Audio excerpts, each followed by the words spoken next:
তোমরা তো জানো যে চড়ুই দিদি ঠিক কতটা হিংসুটে।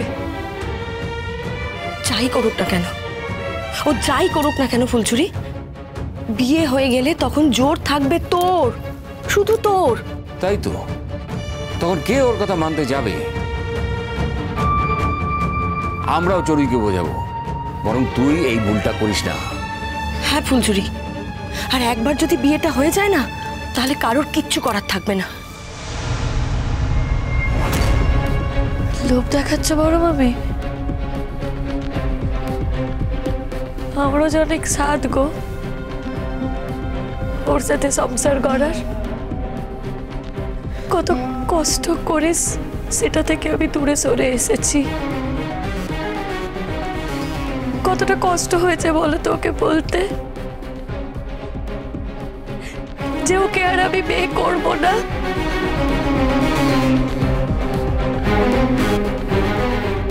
তোমরা কেন বুঝতে পারছো না বড় ভাবি আমার কষ্টটা? আমারও খুব কষ্ট হয়েছে ওকে এই কথাগুলো বলতে, কষ্ট হয়েছে। বুঝি বলেই তো বলছি, এই ভুলটা তুই করিস না। আজ লালনের সঙ্গে দেখা করে ওকে সব খুলে বল। যে কথাগুলো আমাদের বলছিস সেই কথাগুলো লালনকে বল। লালনের তো কোনো দোষ নেই, ও বেচারা সোজা সরল একটা ভালো মানুষ ছেলে।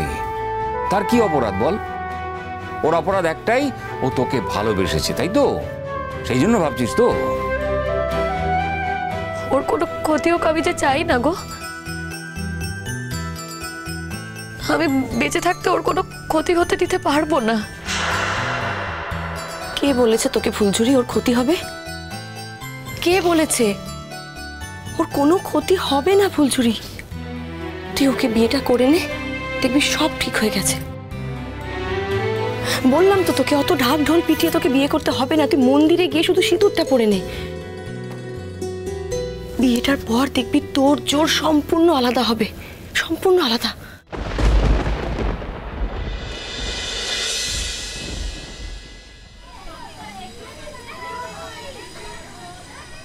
আমি চড়ুইকে বিয়ে করব।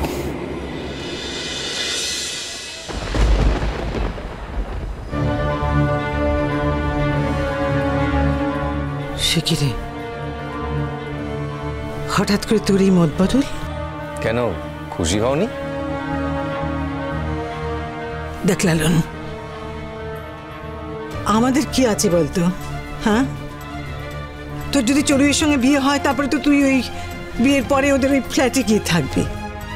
আমরা তো সেই এই ভাঙা বস্তিতে ভাঙা ঘরেই থাকবো। আমাদের কি এসে যায় বলতো? ও বাবা,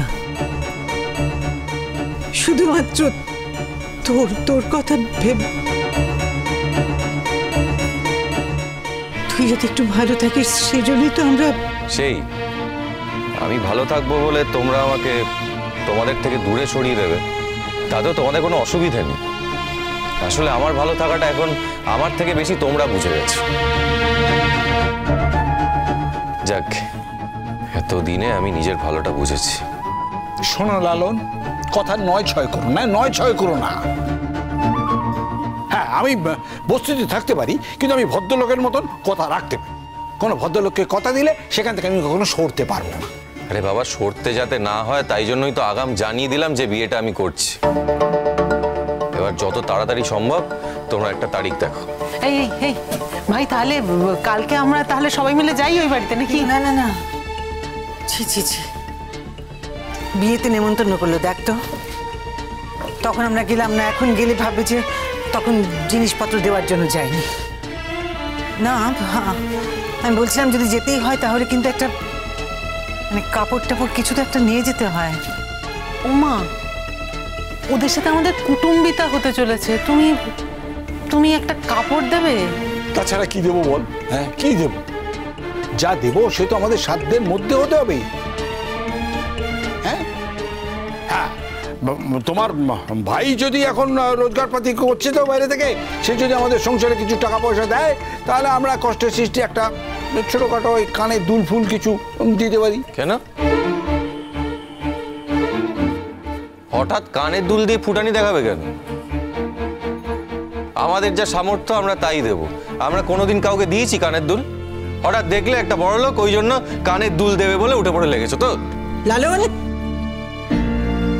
ভদ্রভাবে কথা বল। দেখ, তারা আমাদের অনেক কিছু দিচ্ছে, মানে তোকে। তাছাড়া বলতে নেই, ঠাকুরের দয়া তুমি তো এখন মাঝে মাঝে ভালো রোজগার করো বাবা। এটা কানের দুল, সেটা আমরা দিতে পারতাম না চাইলে? দেখো, ওই কানের দুল দিয়ে ফুটানি দেখে কোনো লাভ নেই। হ্যাঁ, ওরা কিন্তু বড় লোক, ওদের তুমি একটা কানের দুল দেবে, তাও বলবে ওই দুলে কম সোনা আছে, তাই জন্য পড়া যাবে না। কাজে শুধু শুধু এসব ফুটানি দেখাতে যেও না। আগে নিজেদের যে ধার দেনাগুলো আছে সেগুলো শোধ করো। হ্যাঁ, না সেটা তো ভালো কথাই বলেছো, কিন্তু তুমি কি তাদের বাড়িতে বলেছো যে তুমি তাদের বাড়ির মেয়েকে বিয়ে করতে চলেছো? আমি যদি নাও বলে থাকি, তোমরা তো আছো বলার জন্য। এতজন মানুষ, অসুবিধে কোথায়? হ্যাঁ, তারপর আমি তোমার কথা শুনে নাচতে নাচতে আমরা গিয়ে বাড়িতে বলতে গেলাম, তারপর তুমি তোমার কথা থেকে সরে এলে। না না, এমন তো তুমি আগে অনেকবার করেছো। এমন কাজ আমি আগে কখনো করিনি। কিছু করিসনি? কেন তুই বলিসনি? তুই একবারও তাদের বলিসনি? তারা এমনি এমনি চলে এলো, তাই কখনো হয়? বাড়ি বয়ে এলো। সত্যি কথা বলতো, তুই কিচ্ছু বলিসনি তাদের, কিন্তু তারা তো বলে গেলে। তোর সঙ্গে তাদের কথা হয়েছে। বড় লোকেরা ওরকম অনেক কিছু ভাবে মা। আমরা কথা না বললেও ভাবে যে আমাদের মত আছে, কথা বললে ভাবে যে ওরা যেটা বলছে সেটাই ফাইনাল। কাজে ওসব ভেবে আর কোনো লাভ নেই। কি রে ভাই, হ্যাঁ, দুদিন পর ওই বাড়ির মেয়েকে তুই বিয়ে করতে যাবি, এখন শ্বশুর বাড়ির উপর অত রাগ দেখালে চলে? আর তাছাড়া সারাক্ষণ তো ওই বাড়িতে গিয়ে পড়ে থাকিস। যদিও আমরা এতদিন ভাবতাম তুই বোধহয় ওই ওই ওই মেয়েটার জন্য বাড়িতে গিয়ে পড়ে থাকিস, সেটা যে নয় সেটা আমরা বুঝে গেছি। তুই যে চড়ুইকে বিয়ে করতে রাজি হয়েছিস, আমরা খুব খুশি হয়েছি। অন্তত এই বস্তির ঘর থেকে কেউ একজন ভদ্রলোকের ঘরে যাক। হ্যাঁ, আর আমাদের গা থেকে বস্তির কালিটা ঘুচুক, ব্যাস। দেখ দিদি, আমি তো চাই না, আমি কোনো দিন চাইনি এই কালিটা ঘুচে যাক। বস্তিতে যেই মানুষগুলো থাকে তারা কি মানুষ না? হ্যাঁ, বস্তিতে থাকলেই গায়ে কালি পড়ে বুঝি? তুই নিজে বস্তিতে থেকে এই কথাগুলো কি করে বলিস? লজ্জা করে না? দেখলি তো কত ভদ্রলোকের বাড়ি। হ্যাঁ, গেছিলি তো, সংসার করতে গেছিলি তো।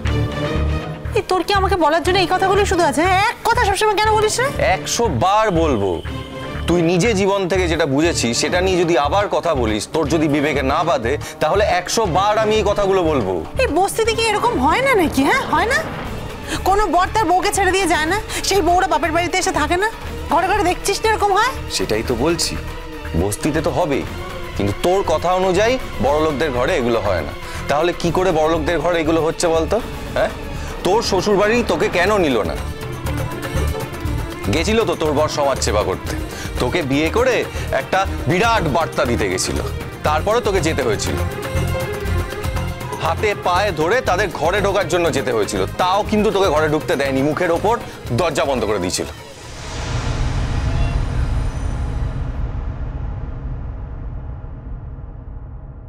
সাহস দিচ্ছ তুমি বড় মামি? আমরা সবাই তোকে সাহস দিচ্ছি, আর সেই জন্যই তোকে দেখেছি। যা বলছি সেটা মন দিয়ে শোন। ওই মন্দিরে গিয়ে তোরা বিয়ে করে নে। ও বাবা, তাই ভাবি? আচ্ছা, তোকে তো আমি এতক্ষণ ধরে ডাকছি আর তুই এখানে? হ্যাঁ, আসলে দিদা আমাকে ডেকেছিল তাই এসেছিলাম। ও, আর তোমরাই ভাই গোল টেবিল বৈঠকটা কিসের করছো আমাকে বলবে? এই গোল টেবিল বৈঠক আবার কি রে? আমরা এমনি কথা বলছি। কি লাগবে তোর? তুই ওকে ডাকছিস বা কেন? জেঠু, বাড়িতে কোনো জিনিসের দরকার হলে তো কাজের মেয়েকেই ডাকবো, তা না হলে কাকে ডাকবো বলে দাও, তাই করবো।